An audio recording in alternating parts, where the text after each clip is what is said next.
Pero Dios instituyó, estableció sacerdotes, el sacerdocio levítico, a través de los cuales Dios también se quería revelar, hablar. Y estas personas, ahora lo vamos a mirar, qué función cumplían, ¿no? Luego tenemos al profeta, que también fueron llamados, escogidos por Dios. Y estos tenían la función, la tarea de comunicar la palabra. A veces esa palabra era una palabra, casi siempre por causa de los problemas de Israel, era correctiva, sin duda que de guía y demás, pero correctiva. Pero esta era la función, ¿no? Transmitir, compartir la palabra al pueblo, ¿no? Y después, como dijimos ahí, en 1 de Samuel 8 se agrega lo que sería el reinado, ¿no? Cuando Israel le pide a Dios que le ponga un rey como tenían todas las demás naciones. Recién cantábamos esta hermosa alabanza que dice, somos el pueblo de Dios, somos un pueblo especial, ¿no? ¿Y qué problema cuando justamente el pueblo de Israel quiere ser como todos los demás? Y Israel no es como todos los demás. Aunque no eran mejores, porque Dios nos los llamó porque eran mejores, se lo dice, no por ser vosotros mejores que los demás, sino por cuanto Jehová os amó, y punto. Pero el hecho de ser pueblo de Dios lo hacía un pueblo diferente, porque Dios dijo, vosotros me seréis un reino de reyes, sacerdotes, una nación santa. Por eso que Dios no le permitía que fueran de cualquier manera. Pero ahí está el problema cuando nosotros queremos ser como todos los demás, ¿no? Y aún hoy lo estamos viendo, lo que está sucediendo en Israel, y sabemos que, aunque uno dice, bueno, uno se imaginaría que ahí están siempre de alabanza, leyendo la Torá, no, hay gente religiosa y otra que no, que nada que ver. Pero eso no los exime de la responsabilidad de decir, son pueblo de Dios, son escogidos de Dios. Y por eso que pasa, sin duda que todo es parte del cumplimiento de la palabra, lo que está aconteciendo, se va acercando los tiempos, ¿no? Que se cumplan las profecías y la palabra, pero justamente esto que pasó ha sido a causa de que ellos quieren vivir de manera libre, ¿no? Sí, bueno, estaban en esas fiestas electrónicas y estaban la gente esta que de los derechos homosexuales y toda esa onda, ¿no? Y fue por ahí por donde entraron, ¿vieron? Y encima tenían una estatua terrible. Bueno, ¿por qué? Porque no son cualquier cosa. Son el pueblo de Dios, ¿no?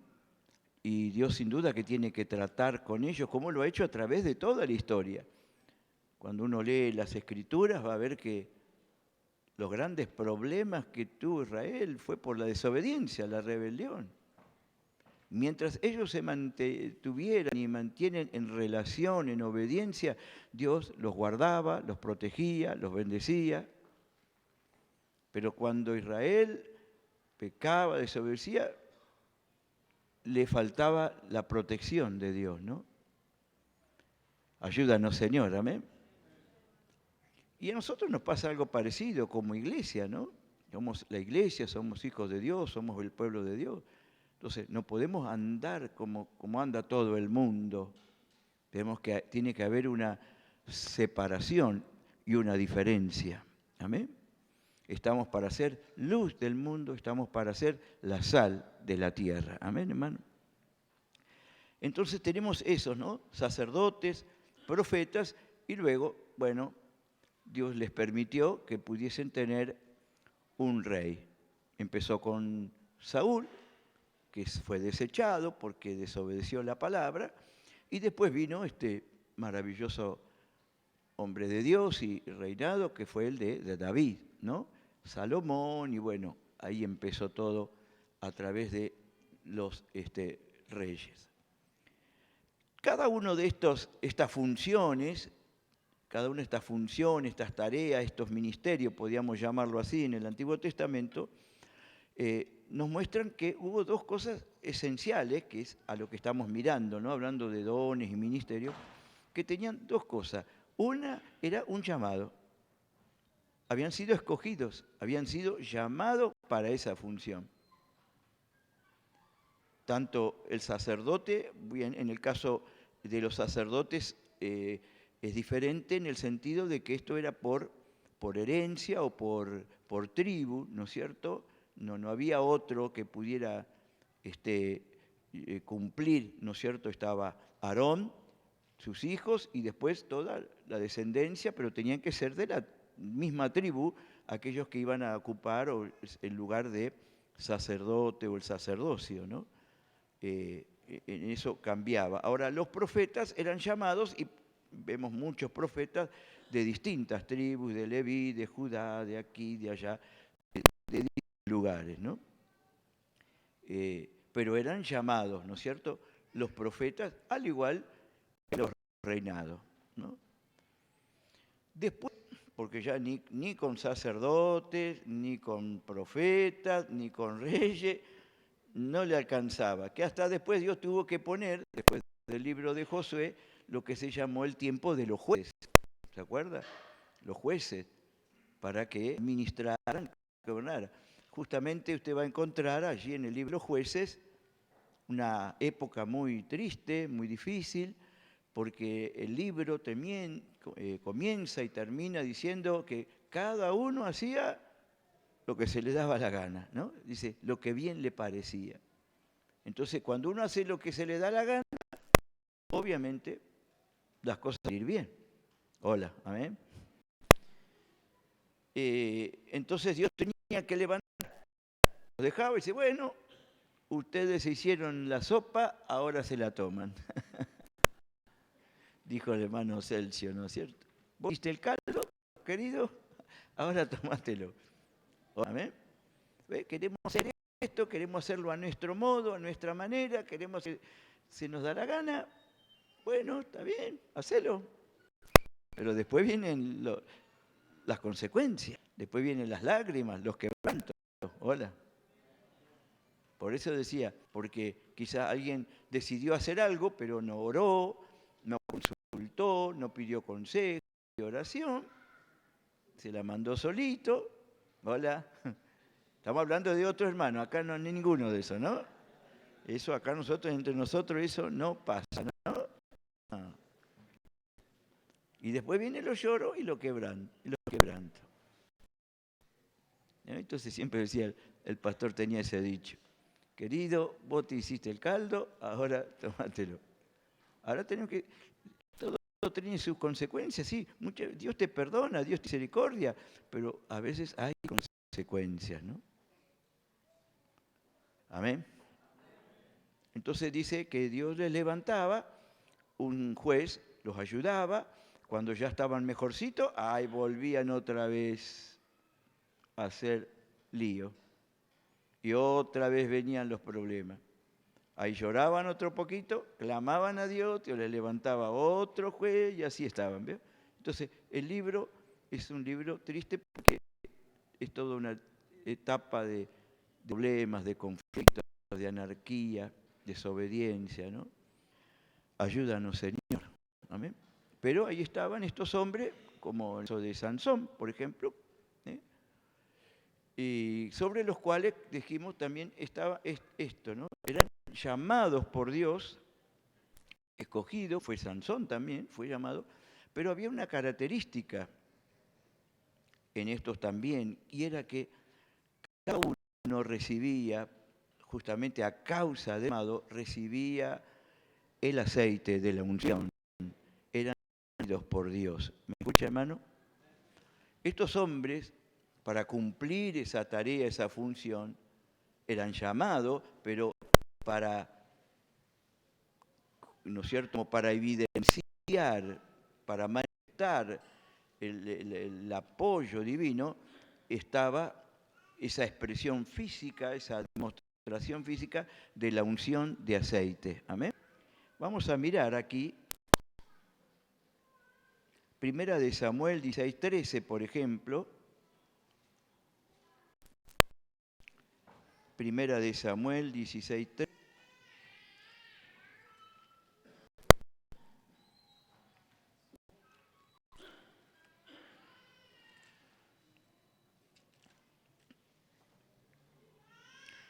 ¿Lo tiene?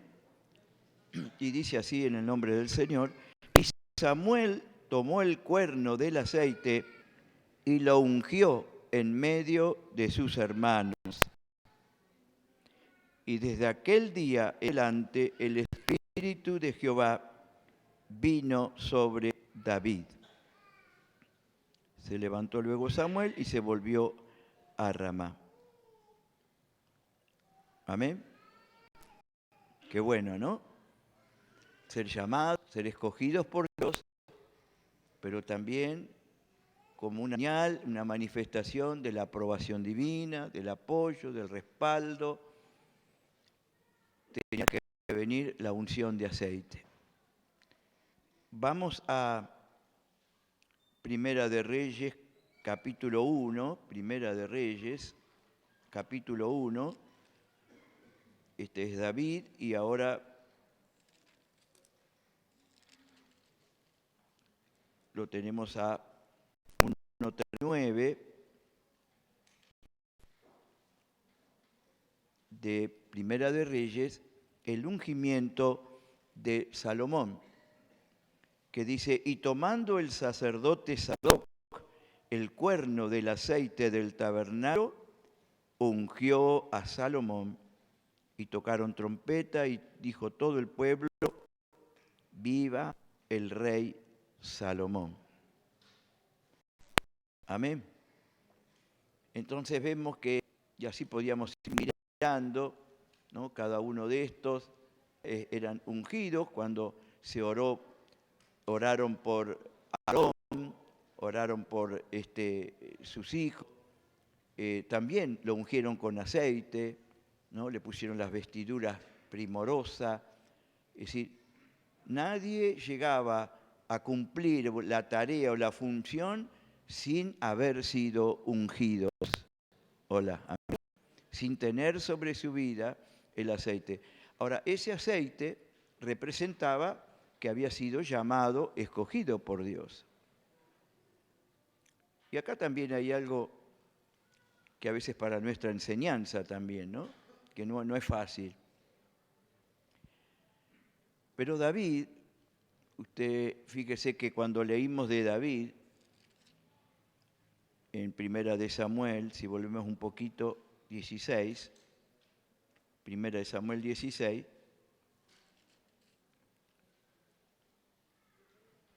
Primera de Samuel 16, el versículo 14 nos habla de Saúl, que había sido desechado, fue el primer rey, y mire que dice: el espíritu con mayúscula. ¿Qué pasó con el espíritu? Se apartó de Saúl. Qué triste, ¿no? El espíritu se apartó de Saúl. David clamaba cuando él cayó, pecó, desobedeció, que tuvo sus fallos y sus errores, pero él dijo: no quites de mí tu Santo Espíritu, ¿no? Porque sin ese Espíritu no somos nada, no tenemos nada. Porque es el Espíritu, amén, el que nos habilita, capacita, el que nos da la gracia y demás.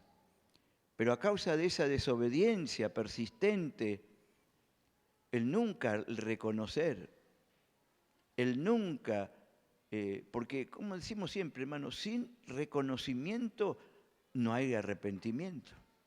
Y sin arrepentimiento no hay cambio, no hay transformación. Eso anótelo por ahí, ¿vio?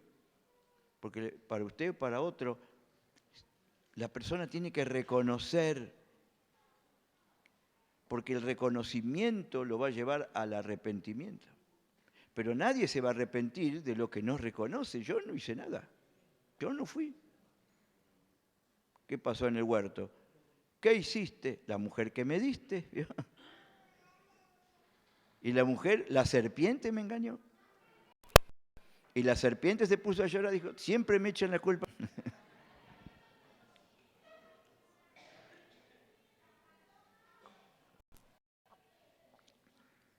Dijo alguien, la cueva va a morir soltera. Nadie se quiere casar con ella. Pero David, cuando dice los salmos, dice, porque yo reconozco. Hola.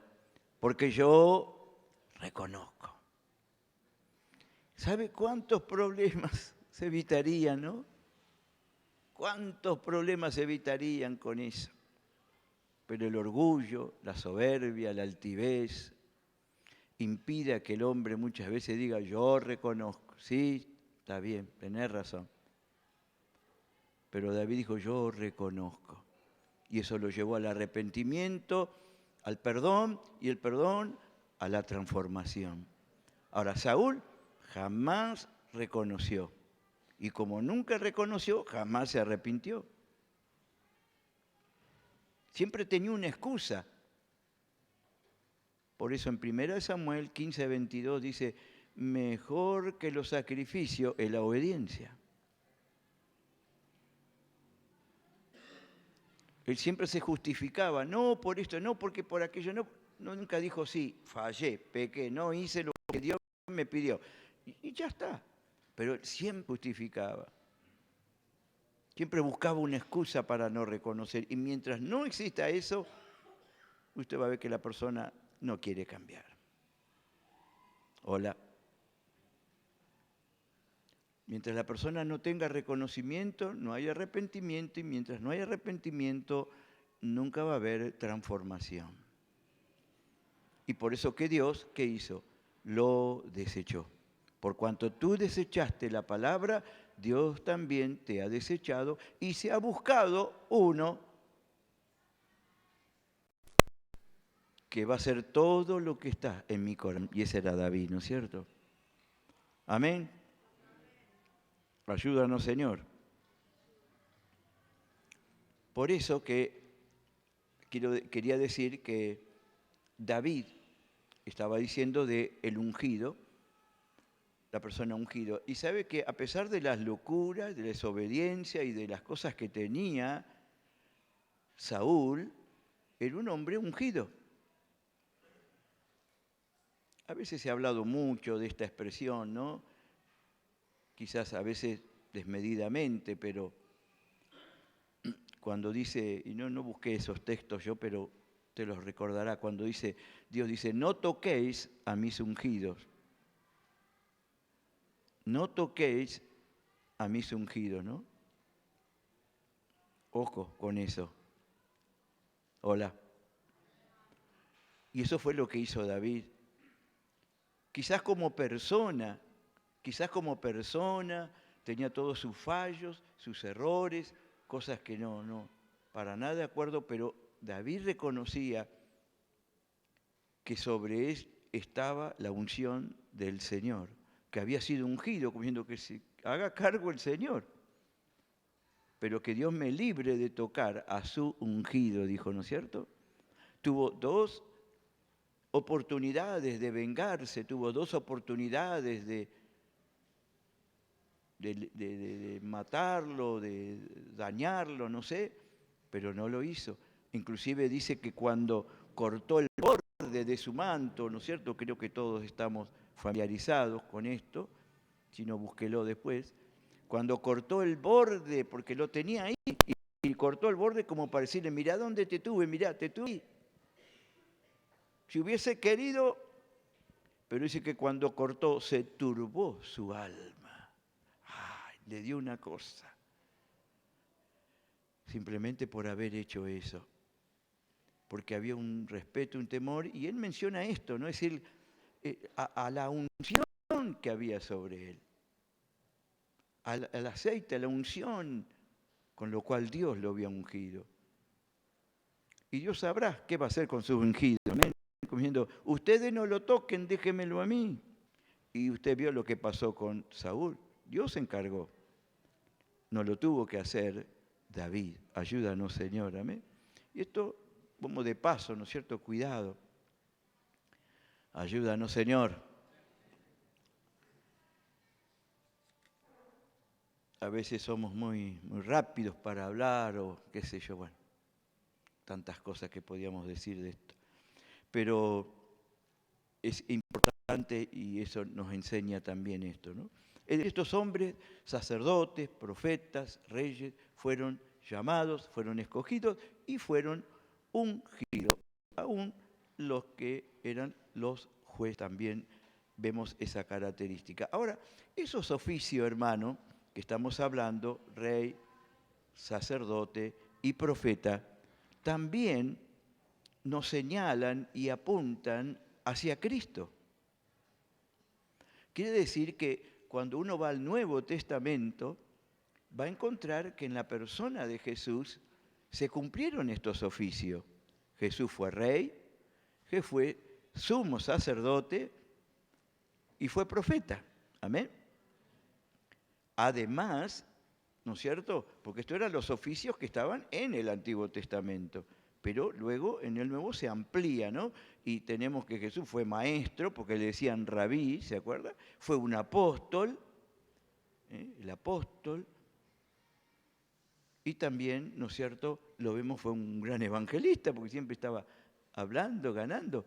Ahora, solo en Jesús se cumplen todos los ministerios, amén. No hay ninguno. Sin duda que hay muchos hombres, inclusive el fundador de esta familia, el hermano Samuel y otros siervos que le acompañaron, tremendos hombres de Dios que tenían muchos ministerios, eran maestros, pastores, eran apóstoles, eran profetas, pero a uno le faltaba, aunque sea, ¿no es cierto? O no eran evangelistas, o no eran profetas, porque solo completo y total, perfecto, es el Señor, amén. Como dijimos, esto pasó así para que nos necesitáramos el uno del otro. Y en Jesús se dieron estas cosas, hermano. Jesús era rey. Amén. Era rey. Cuando vinieron los magos, ¿a quién andaban buscando? ¿Dónde está quién? Dijo. ¿Dónde está quién? ¿Dónde está el rey de los judíos que ha nacido?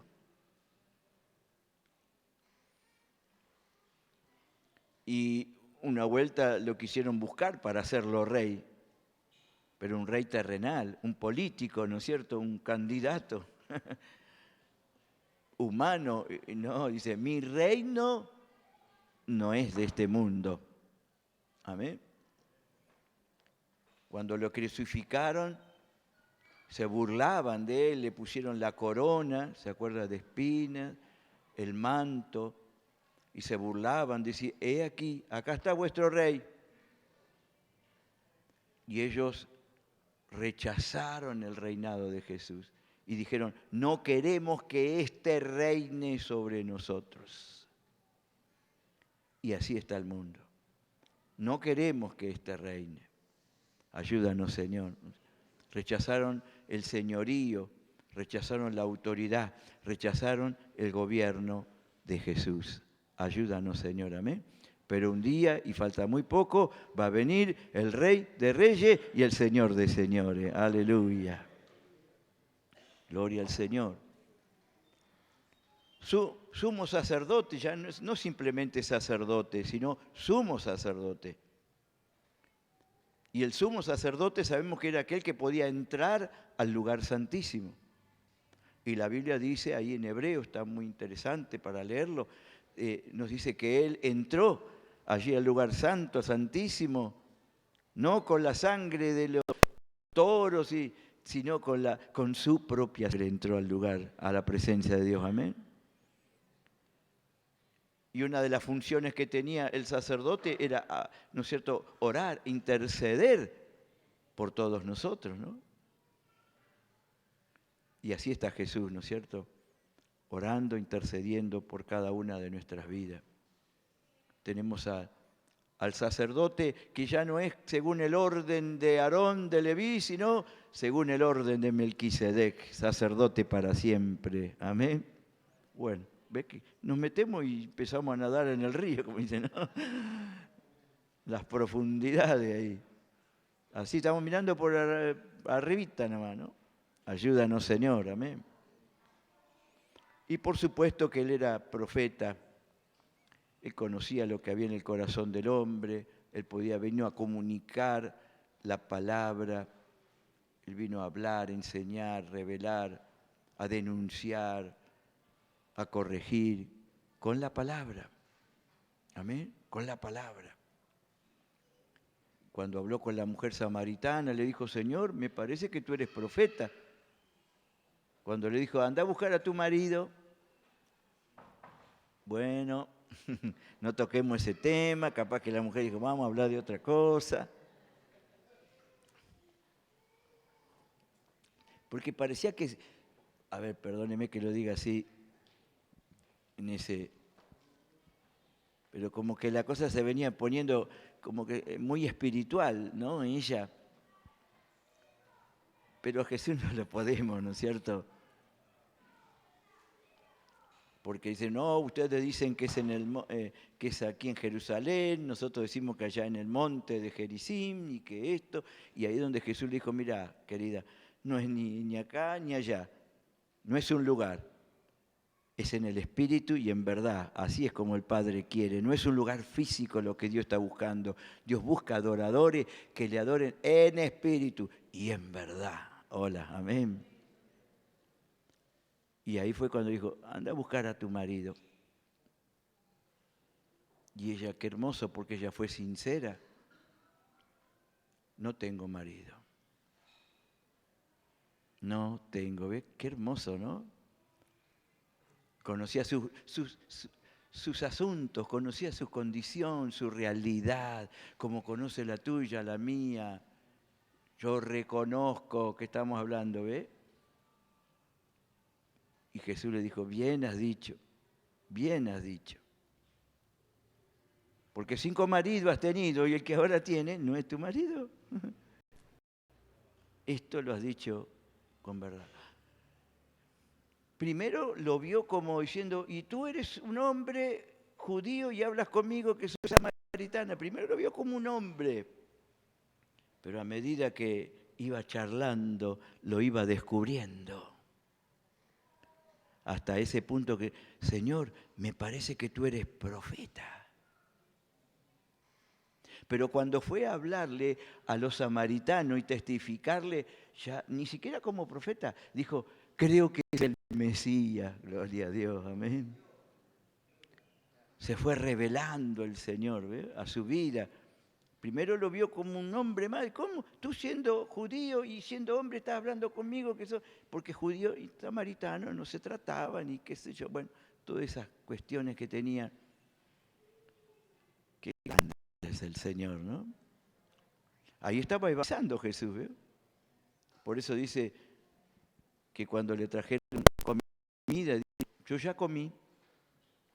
¿Qué comió? ¿Le habrá dado a alguien de comer? Yo tengo una comida que ustedes dicen no conocen. Mi comida es que haga la voluntad del que me envió. Amén. Y ahí estaba testificando, hablando, ganando, no solamente esta mujer samaritana, sino que muchos samaritanos creyeron en el Señor por causa de ella, ¿eh? Del testimonio. ¿Cuánto dicen gracias Jesús? Tan importante el ministerio también profético. Ese que trae consolación, que trae edificación, que trae exhortación a la iglesia. ¿Eh? No profetas de cocina, como decían antes, ¿no? Porque hubo unas épocas que eran bravas, ¿no? Había profetas así, profetizaban ahí un grupito, qué sé yo, entre ellos, pero nunca en los cultos. Por eso les decía, No, profetas de cocina no. Profetas que haya un reconocimiento. ¿Veo? Porque algunos por ahí, en esa época se caían en esa, se hacían reuniones, se juntaban, se hacían reuniones y bueno, ahí le daban rienda suelta a la carne, ¿no? No era algo del Señor.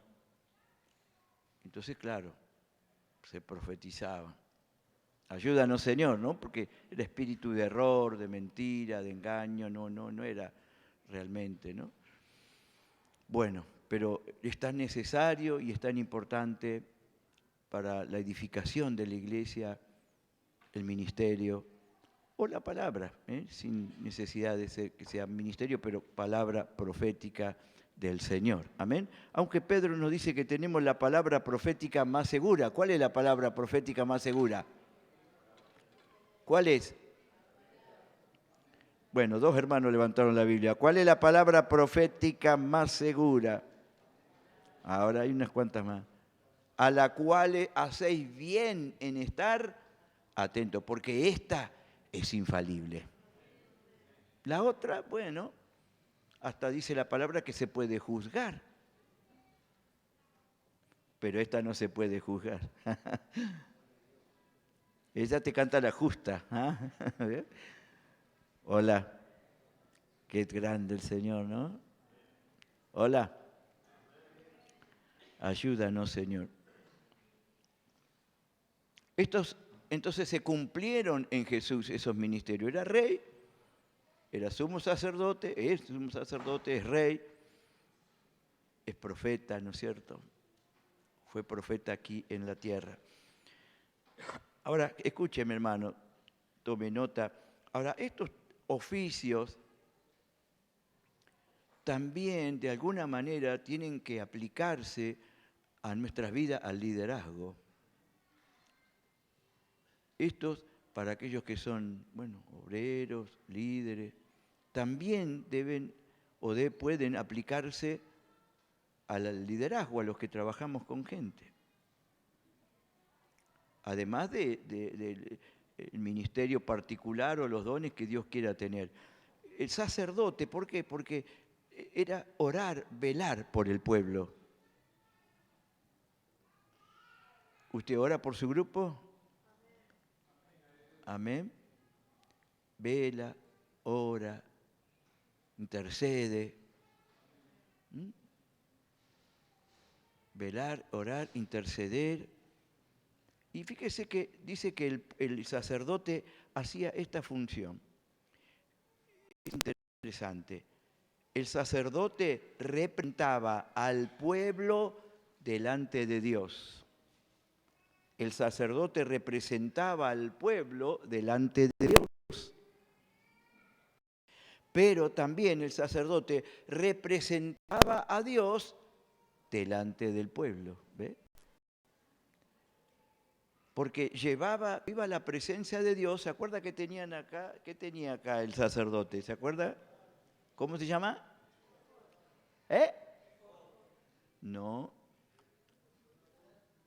Se llamaba pectoral. El pectoral. ¿Y qué tenía el pectoral? Piedras. ¿Piedra? Piedras preciosas. Hola.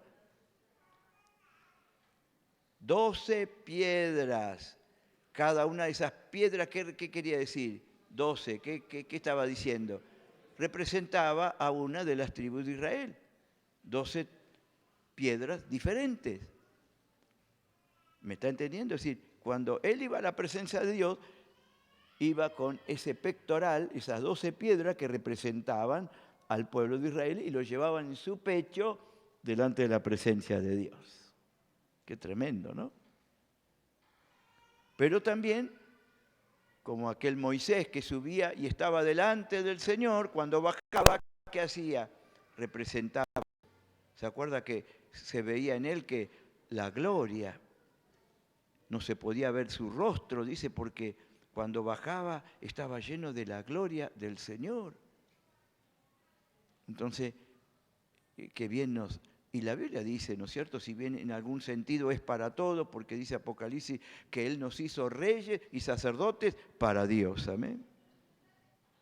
Pero en cuanto a la función, al liderazgo, es importante porque también estamos para orar, interceder, para llevar al pueblo delante del Señor y a Dios delante del pueblo. Como profetas también estamos, hermanos, para comunicar la palabra, para guiar, apacentar, corregir, enseñar la verdad.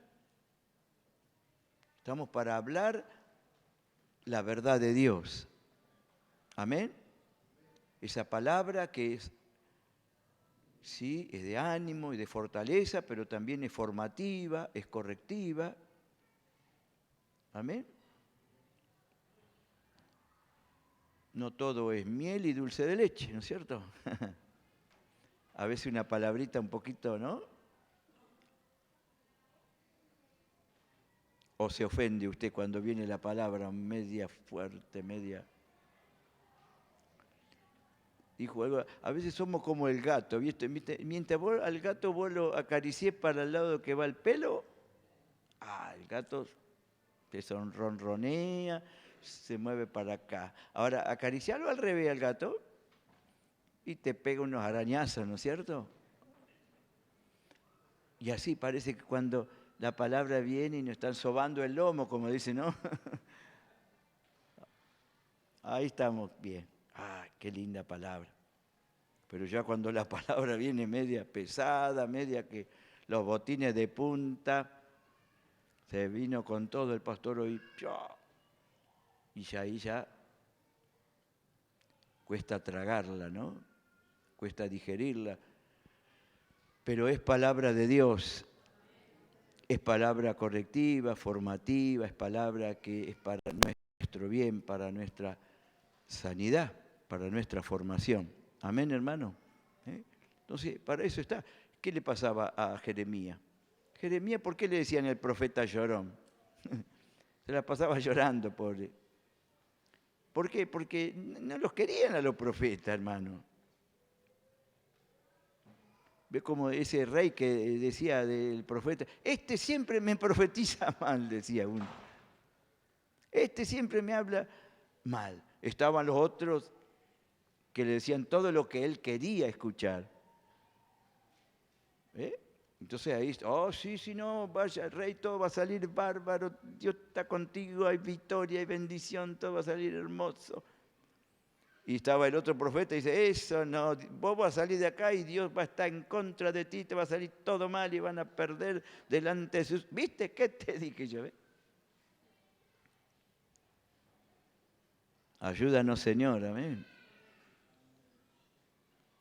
Entonces, ser fieles a la verdad de Dios, ¿no? Con la guía, la palabra.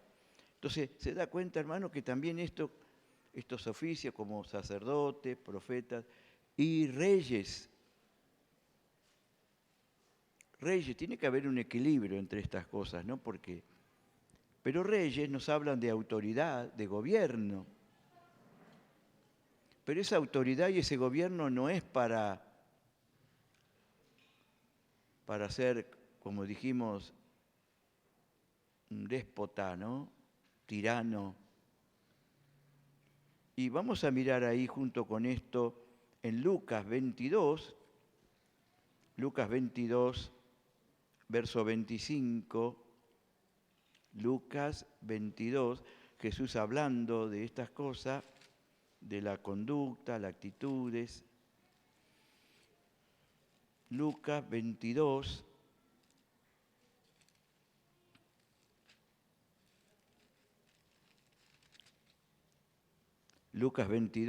verso 25 al 27. ¿Lo tiene? Bueno, que habían empezado a discutir entre ellos quién sería el mejor, el primero y qué sé yo, ¿no es cierto? Pero, ¿quién sería el mayor? 24. Y el verso 25. Pero él les dijo, los reyes de las naciones se enseñorean de ella y los que sobre ellas tienen autoridad son llamados bienhechores. Mas no así entre vosotros, sino que el mayor entre vosotros como el más joven y el que dirige como el que sirve. Amén. Bueno, quizás hay otra expresión, ¿no? Como diciendo, ellos se enseñorean, pero más entre vosotros no será así. Amén.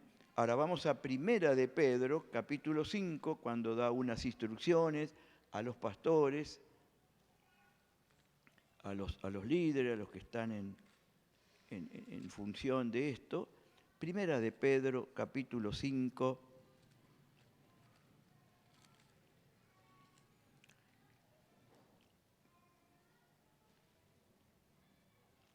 Gracias, Jesús.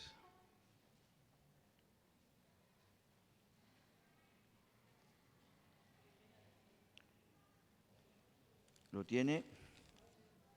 Primera de Pedro 5, cuando habla de apacentar la grey del Señor, que dice, verso 2, apacentad la grey de Dios que está entre vosotros, cuidando de ella, no por fuerza, ni, como dice, sino voluntariamente, no por ganancia deshonesta, sino con ánimo pronto. Y este verso, no como teniendo señorío sobre los que están a vuestro cuidado, sino siendo ejemplos de la grey.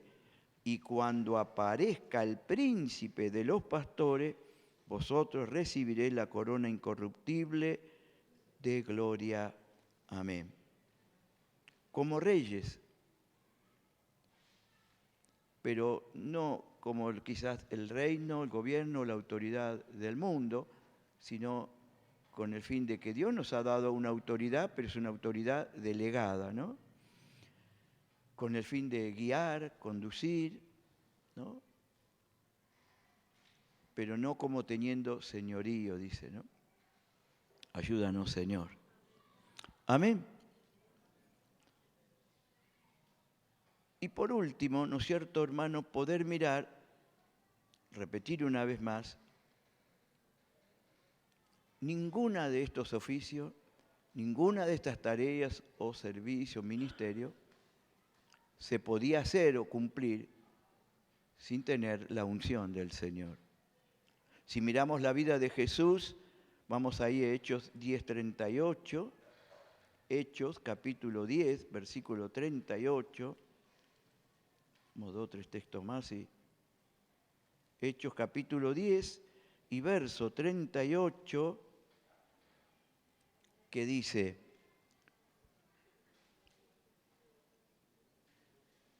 como Dios, ¿qué hizo Dios? Como Dios, ¿qué hizo? Ungió, ¿con qué ungió? Con el Espíritu Santo y con poder, ¿a quién? A Jesús de Nazaret. ¿Y qué estuvo haciendo por eso Jesús? Anduvo haciendo bienes, sanando a todos los oprimidos por el diablo, porque Dios estaba con él. Amén. Jesús ofició, ejerció su ministerio ungido por Dios. Y todos recordamos Isaías 61 y verso 1, que también Jesús lo dice ahí en Lucas 4, Mateo 4, por allí, cuando se le dio a leer la lectura de la Biblia, y él leyó esa porción de Isaías que dice, el Espíritu de Jehová está sobre mí, por cuanto me ha ungido. ¿Para qué? ¿Para qué?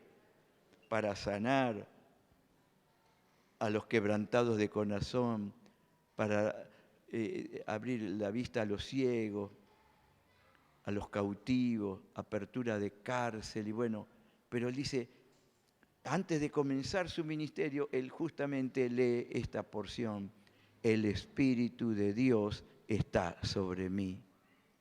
Y esta debe ser nuestra, hermano, si fuimos llamados, si fuimos escogidos, si Dios te ha llamado a cumplir una tarea, una función, ministerio, poder tener la certeza y la convicción de que esa unción, de que el Espíritu de Dios está sobre nosotros. Porque ese Espíritu es el que nos va a preparar y habilitar para lo que tenemos que hacer. Y usted recuerda, vamos ahora a Lucas capítulo 24, es Jeremías,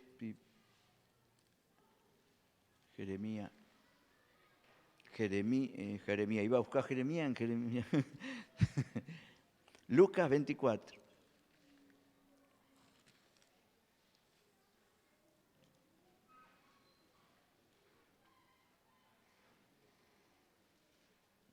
¿Lo tiene? Verso 49. Y dice, he aquí, yo enviaré la promesa de mi Padre sobre vosotros. Pero quedaos vosotros en la ciudad de Jerusalén hasta que seáis revestidos de poder de lo alto. Hola. Quédense en Jerusalén hasta que sean revestidos del poder de lo alto. No comiencen a hacer nada sin antes recibir la unción, sin antes recibir la gracia, el poder del Espíritu Santo. En Hechos 1:8, pero vosotros recibiréis poder cuando haya venido sobre vosotros el Espíritu Santo y me seréis testigos. Hola, amén. Jerusalén, Judea. Hasta que seáis investidos, dice. Mire qué palabra, ¿no? Hasta que seáis revestido, o dice en esta expresión, revestido, esa investidura. Es conferirle una dignidad, un cargo para tal función. Amén. Hermano, porque sin ese fuego no hay ministerio que valga. Sin fuego no hay ministerio efectivo. Ahora, para que haya fuego tiene que haber combustible. Y ese combustible es usted y soy yo. Sin combustible no hay fuego. Sin fuego no hay ministerio. Sin fuego no hay efectividad. Nadie quizás duda, quizás de que Dios te haya llamado, te haya dado algún don, algún talento, alguna gracia o algún ministerio. Pero tiene que estar el fuego. Amén. Dice en Hebreos 1:7, dice que Dios hace a sus ministros llama de fuego. Él llama a sus ministros llama de fuego. Quizás muchos no recibieron, u otros quizás pasó en algún momento, lo han sentido, lo han recibido, pero cuando miraba esto decía, Señor, que Dios, como le dijo Pablo, enciende el fuego, ¿no? Aviva el fuego. Hay un corito que es muy corto, pero que expresa el deseo, el anhelo, muy cortito, pero que dice así, es mi menor, ¿no? Mi menor, mi menor. Como la primera vez, a la menor, de mí a la menor. Como la primera vez, no. De mí a la menor. Como la primera vez, la menor, re. Con el fuego del Señor, mi. Fuego de tu poder, sí, mi dominante. En mí. Y después, tu fuego, Dios, quemándome.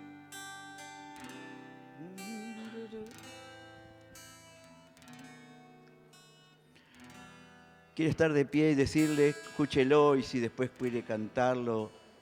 Y quisiera hacer una oración. Como la primera vez, con el fuego del Señor, fuego de tu poder, quiero arder otra vez, como la primera vez, con el fuego del Señor,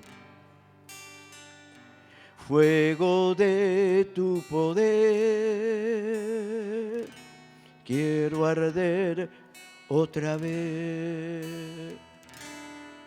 Tu fuego, Dios, quemando aquí, perfume de tu amor a ti. Tu fuego, Dios, quemándome, perfume de tu amor por ti. Como la primera vez, con el fuego del Señor, fuego de tu poder, quiero arder otra vez, como la primera vez, con el fuego del Señor, fuego de tu poder, quiero arder otra vez. Tu fuego, Dios, quemando aquí, perfume de mi amor por ti. Tu fuego, Dios, quemando aquí, perfume de mi amor por ti. Yo sé que acá hay siervos, acá Dios está levantando ministerios, pero tú necesitas ese fuego. ¿Cuántos quieren ese fuego? Es decir, yo quiero ese fuego que arda en mí, Señor. Como la primera vez quiero arder con tu poder, Señor. Shitamaya Rabakandara Lavaquía.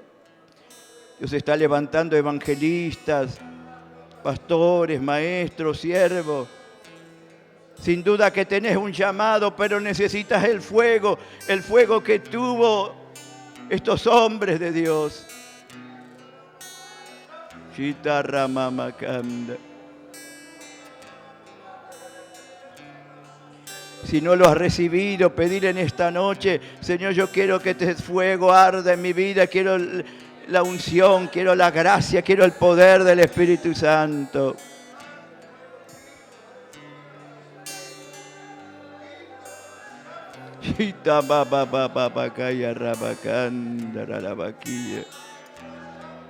Como la primera vez, con el fuego del Señor, fuego de tu poder, quiero arder otra vez, como la primera vez, con el fuego del Señor, fuego de tu poder, quiero arder otra vez. Tu fuego, Dios, quemando aquí, perfume de mi amor por ti. Tu fuego, Dios, quemando aquí, perfume de mi amor por ti. Shababakata rababakaya ramashara labakandara labakia.